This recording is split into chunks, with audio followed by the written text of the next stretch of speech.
Tech, what'd you think of Rage 2? I thought it was very average. Who even are you? I'm Dan Tech. Hello. You gave it a 7.0. I gave it a 7.0 straight up. So I've reiterated this many times. Love the shooting. Yeah. Love the combat. Love the abilities. All that stuff fits. It's fun. And everything else about the game is boring. Boring. Boring. Okay, well, let's start with the good stuff. Yeah. I played like the first hour. Leo, how much have you played? Maybe 2.5 hours. Oh, great. Reiner, around the same camp? Or? Like 3 hours? Okay. So they're still honeymooning. I Yeah. think Well, we're like 30% of the game, way through the game, I according think to your review. I think around the 6 hour mark, that's when you're going to start seeing a lot of the issues. And that's just like, despite the combat being good, you get tired of it because you're doing the exact same thing with the exact same enemies in the exact same places. And it just doesn't land at that point. And especially, and the characters and other stuff don't help at all because the story is not satisfying. And I don't need a good story. I agree with you on that. Well, certainly even in the beginning, it's like one of those things of, all right, Rage 2, here we go. And it's like, oh, okay, I'm listening, just kind of like some holograms in the beginning. The lovable character, when you put on the Ranger armor, says, you're brave enough to put on the armor. You're brave enough to do the job. And I don't think a game that is so reliant on shooting and combat needs a good story, but they're gonna make you do it anyway, so we got to talk about it. Like it's a thing you're gonna do, and it's not good. Not good. The story, it's abysmal. Okay, you also said Detective Pikachu was like an affront against God or something. I don't think I said that. I don't know. In You fact, said the plot was on life support, where it's like, it's fine. I don't think it was fine. Okay, that's Oh my God. Let's start with the gameplay, though. I think it's let's really do that. interesting because everyone's like, "Oh, the gunplay feels good." I think that's harder to pull off than people would imagine. Well, the whole setup of the game was like id Software, their gunplay mechanics, and then Right. the open world of Avalanche. Right? Yeah, okay. So one of those two things is working. Interesting. Okay. The guns are great, especially the shotgun. I know everyone on Twitter has been like, best shotgun ever in games. It might not be the best one ever, but it's really good. It you might name be one the best better than that? I can't offhand, so it might be. I'm saying And what makes it so good It's is it's the- weird that when you look down the sights, it's like a super Right. powerful shot. that's the thing. Which is, I've never seen that in a game before. Am I missing that? Giving you that alternate functionality that feels really good. It's Yeah. either way you're firing it, whether you're taking out like 3 different mutants at the same time with a spread shot, or I'm sorry, muties. muties with a spread shot, or doing one focus shot that just flings a guy off of a tower. Either way, you're having a great time with that gun. Yeah. Especially in Overdrive. It's super fun. Lots of great upgrades. Break armor, reload the whole magazine in one shell. Everything. It's great. Yeah. But then even beyond the guns, just having the ability to like dash around, I think is really interesting. Including like in the cars. The cars can like juke around. Yeah, you got like a car dodge combat. move that doubles as like a ram. Yeah. The nano cool. abilities are fun. They're cool to combine with the combat. You can upgrade them. You even can resurrect yourself later on. It's cool. Resurrect yourself. Yeah, you get a move that lets you like defib yourself Okay. after you die by doing like a Dance Dance Revolution kind of thing. dead. Now, Leo in the booth, you seem like the kind of guy who is fine tuning out a story and just blasting through fun gameplay. Yeah, you'd be correct on that. Uh-huh. I feel like so far, I feel like I might be just getting past this part, but so far it's like constant story and tutorial, just constant pop-ups and that's of why I'm different so much- currencies. So much to learn in the first like hour of that game, and you have like menus. Like I'm obsessive about like if there's a little mark, like a little one next to something, I want to clear that out like in a menu. And you go in there and it's just like an endless sea of little red marks on everything. It's like, oh my God, there's so much to read and learn about. And you go through all that stuff? Yeah. I mean, you kind of have to, if you want to get the most out of your upgrades and stuff like that. Okay. Because But even like, they're different. There's like 3 or 4 different kind of materials, and they all work with the different things. And I don't know why they had to make that so. There could have just been 2 currencies maybe instead of Okay. like 5. Yeah. But that's okay. Anyway, the thing about the story is I don't need a good story for a game. It's great when it happens. But the thing is, since you're going to be forced to interact with that story, Yeah. then you have to. How does that story work? Is it good? Is it bad? I'll be honest, I'm at the point where I'm skipping cutscenes already. But, really? Okay. But you skip a cutscene and then you come out and you still have to stand and listen to the person talk for another 3 minutes do. without Right. being able to go anywhere. the big beat is, hey, the authority must be stopped, as they say multiple times, and you're taking back the wasteland. Those are like the 2 It's pillars, a one right? note story, and Okay. even that I'm cool with. Like I'm cool with good guy, bad guy. I'm completely okay with that story. Uh-huh. It's a bad story, and it ends very unsatisfactorily. Oh, I'm pretty really? sure everybody here who gets to the end will agree with me. Hang on, Leo. Wasn't there a big joke in the rapid fire interview on the cover story trip about how the ending will be better than Rage 1's? Yes. Okay. Well, was it better than... Well, I guess Tack didn't play Rage I didn't 1. play Rage 1, but I I'll mean, tell you what. it could still tell be you what. better than Rage 1. It's going to be real hard. I don't know. Rage 1 is. has one of the worst endings ever. This is a bad one. Yeah. Yeah. Do you feel like you're missing out on anything by not playing Rage 1? Is it confusing to jump into this? Now, one? I'm a big fan of like not Mad Max the game, but like post-apocalyptic dystopian worlds. So you get the beats. I'm totally down with that. You know, like the movies, Mad Max movies and stuff like that. Other things of that nature. Yeah. Waterworld, you know, Oh, the good films. Now stuff we're like talking, that. I'm totally cool with that genre, Right. subgenre, whatever you want to call it. I love that stuff. So I wasn't out of place there. Yeah. It is interesting just thinking about, like, obviously Borderlands and Rage 1. Yes. Very inspired by Mad Max. And now just Yeah. watching, like, the evolution of both of those series, right? And now at this point, it's like, well, we got to have pure color in both. And it's got to be so aggressive and over the top. It's fun watching the trajectory, even though I think at the reveal, a lot of people were like, oh, this is a lot like Borderlands. And then having played it, Dan, it's like, not so much. I would say that it does try to be. Oh, really? I think so. Some of the humor is kind of over the top in the same way. Like I said, tries.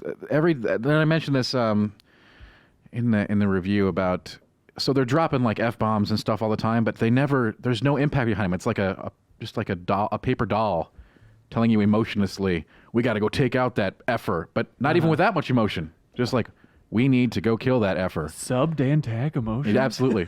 Just God, man. Total stone cold, blank faced, You want like, passionless. You should love that then. It didn't fly with me. you want the shotgun of F-bombs. If you're gonna say it, make it count. Okay, sure. I guess that's fine. Did you play Avalanche's Mad Max game? No. Reiner, you played that, right? did. Does it Yeah. feel a little bit more like that? The open world, a little bit, it has a little more density to it than Mad Max did. Okay. And very I think dense. that kind of worked in Mad Max's favor a little bit of just you do feel like you're at the end of days, whereas this is very much like everything's kind of thriving. There's these little camps all over the place. But that works in Rage 2's favor too, because you have a lot to do, right? There's just, you turn a bend, you go around a canyon corner and there's like, oh, there's 3 things to take out here. A lot of that is repeated though. So Already I'm already, even. yeah, And it gets it, and again, and that won't change. You're gonna be doing the exact same stuff the whole way through. you'll run into these kind of, it's almost like a standalone boss turret. Yeah, the I don't remember what they the are. It's like a authority tower. sentry, Yeah, yeah. and it's just sitting there, and you just whittle away at it, and then you get some loot from it, and then you go down the road a mile, and there's another one of these, and you're just like, well, to get 100%, you're going to want to do these, and you are getting benefits from it, you are, but but it's such a boring fight. yeah. And I've run into that problem now 2-3 hours in with like bosses. Like you'll get to the end of a mission, which aren't as good as Rage 1's, by the way, the mission Oh, structure. really? Yeah, I think it's more just like pockets of enemies pouring into arenas or very small complexes that you're going through. So, you know, like something I loved about Rage 1 was like setting up turrets, mixing up my ammo and my little wing stick, and just kind of playing it that way. This one, I just feel like I'm just running and gunning and using superpowers. It's a little bit different fantasy, I guess they're delivering, or a means of dealing with the threat. So they're very hard to compare in that capacity. Yeah. But I did like the flow of Rage 1 more than what we have here, even though the guns are probably more potent. It just doesn't have, I don't know, the intensity level just isn't there. It seemed like just what yesterday, 2 days ago, you were much more red hot on this game. I think this is going to be the standard. I think everyone's coming into it with a pretty decent honeymoon because on the start you don't really see those flaws immediately because you're like, well, this is cool. I can go to a thing and do a thing.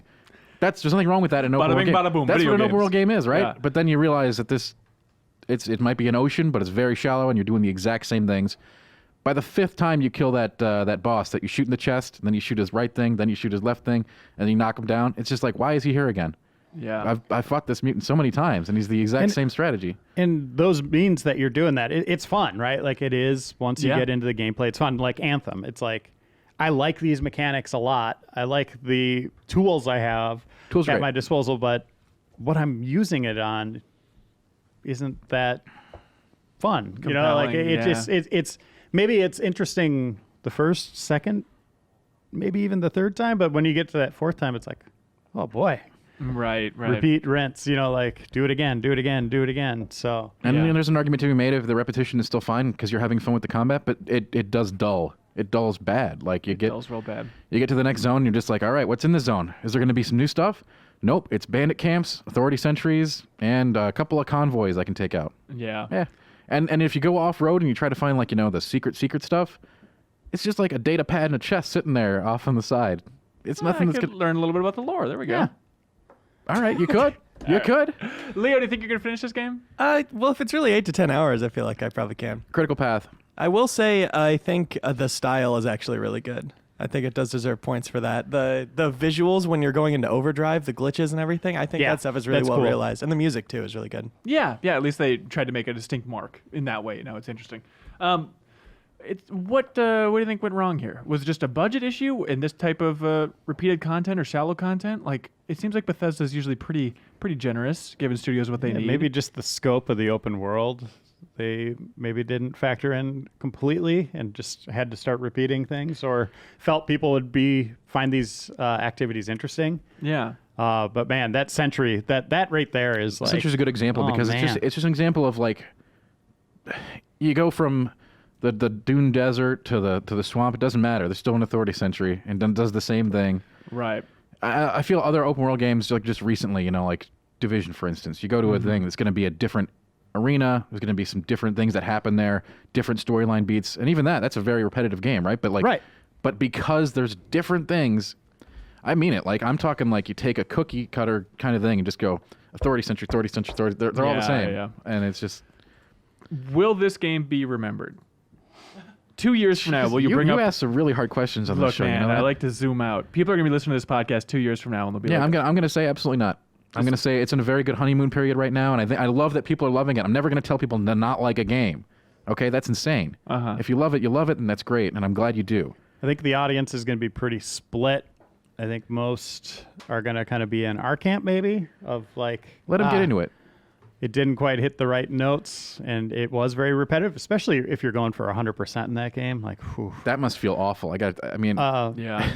But I do think there might be a cult following around it. Like, I think Mad Max is a pretty good example of that. Like, that's another one where people either hated it or they really got something great out of it. and to right? be fair, they've got like a content plan released for this too, so the game is going to change over time. Right. Yeah, maybe it gets better over I have time. no idea what happens with that. Right? Can't talk about that. It's We don't very know. very strange how they have like on the pause menu they have a notification in the corner that's like message of the day. I was like, oh, that's kind of interesting. And then we change that every day. And then I read the first message and it was, I laughed so hard at this one. welcome to Rage 2. Rage 2 is out now. Get out there and take back the wasteland. Like that's all you have to say is the game is It's out like, as I'm playing it. I know, I bought it. Yeah, it's like is that like a tweet that they just repurpose as the message of the day? Like what the hell's going on? in there? Theoretically, those content drops from what they've shown are going to be like world events and things that Okay. that breathe new life into areas you've been to. So that is impossible to predict. But what we've got right now, I can say that like I said, I think people really want to love it, and I did Yeah. too. I wanted to. It feels like the type of game that's going to be on sale for $10 on Steam in the future, and people will pick it up and have a surprisingly good time with it. That I completely agree with that statement. Okay. Yeah, I'm Oh, going to wow. stick with it. I think it's just an interesting example of a sequel, and I want to see like just how repetitive it ends up getting, or maybe I'll think otherwise at the end. Like Just maybe wait, there'll be just a wait for difference. that. Just wait for that. Wait for that bomb. Wait to for the drop. ending. It's a real banger. Do you feel like this hurts id's reputation at all? No. Modern id? I don't think Modern so. beloved No. id? I don't think so. Isn't that weird how they can attach their name to things like Quick Champions Yeah, and but this, and then it's like it we're doesn't work raving out. It's about like, their element. well, right? as you far know, as like we know. the gunplay is really good. Leo, you're on that cover story trip. Did you have a better sense of like, is it as literal as id's like, leave the shooting to us? Pretty much. Oh, I see. Do you remember like what was communicated? Were there any interesting insights into that dynamic between the two studios? I thought it was interesting when we asked during that rapid fire if they were more involved in that or Quake Champions, and then he said pretty definitively Quake Champions. Right. So kind of minimizing in some way the amount that they're involved with Right. Rage 2. He didn't give any like half measure answer of like we give our time to both. Right. Right. That's interesting. It does feel really good every time you down an enemy and they just pop and crystals fly out of them. Like Yeah. that never gets old. So there is, I don't know. We'll see. We'll see where it goes. I was thinking of this while playing the opening section there. What percentage of first-person shooters is the goal just to shoot everything uglier than you? That summarizes 99%. 99%. It's a weird way to look at shooters, right? Do you think that someone will make a shooter where all the enemies are just beautiful and you're the ugly one? Eye the Beholder style do from it. Twilight Zone. Hell yeah. That's a beautiful idea. How do you think Avalanche is doing at this point? They've had a weird... Good. They keep getting work, right? So Yeah. Yeah, I guess so. But, I mean, so 2015, they had Just Cause 3 and Mad Max releasing in the same year, which was crazy. And now, just late last year, Just Cause 4, and then Generation Zero was just a couple months Oh my ago, God, which that's was right. not doing too great. And now Rage 2. Like, they've had another just rapid-fire release schedule. and Maybe it seems slow like, it down a bit. Well, yeah. I mean, they have 3 studios at this point, so it's Yeah. weird how they're actually, separating the work and Oh, whatnot. But yeah. it's at a certain point, it's like, oh boy, I wonder how they're doing over there after a lot of like, medium to well enough received games. They're not exactly knocking anything out of the park here. I think on their, if you get their voicemail, if I was recording that, it would be like, we make games, but we're done doing Wastelands for a bit. Please. Yeah, we're nothing brown, please. Oh, But they have this great experience now with, first-person games, even though they had the hunting game before. But I think this game at least gives them probably a lot of experience they can carry on into the future. Oh yeah, definitely. And they're owned by, remember this news story? They're owned by Nordisk Films. A film company bought them like a year ago or 2 years ago or something. What movies do they make? Oh, you haven't. Nordisk What's your Films? favorite Nordisk film, Dan Tag? Have I ever seen one of Nordisk I film? don't know. I'm not sure. It's a Scandinavian film company. But also like the CEO, Christopher Sundberg, who we've interviewed multiple times. He left last year as well. So they're in a weird spot. Yeah. It seems like they're in a prime spot if a company like Microsoft was interested in buying, a lot of talented developers. No doubt. Out from the iron grasp of Nordisk Films. Hey, Rage 2, everybody. Yeah, Rage 2. Yeah. Okay. Yeah, okay. I mean, like I said, I do hope that people have a good time with it that pick it up. I've seen a lot of mixed opinions on it. Yeah. I do think a lot of that is from people just getting their hands on it because out the gate, it's pretty cool. Yeah. Got it. All right. Leo, are you going to fight for this game for top 50? If you had to guess, top 50 games of the year? It's been such a great year. I could see it happening. Wow. Oh, you fighting for you it? flip-flopped. Yeah. Interesting. I can't wait for the end of the year discussions. Should be fun. That was just a clip from a larger show called The Game Informer Show. You can find it on iTunes, Google Play, or GameInformer.com. We take the fun opportunities and exclusive information from Game Informer magazine and boil it into a show that airs every Thursday with exclusive cover story information, developer interviews, a lot of fun stuff. So come love games with us.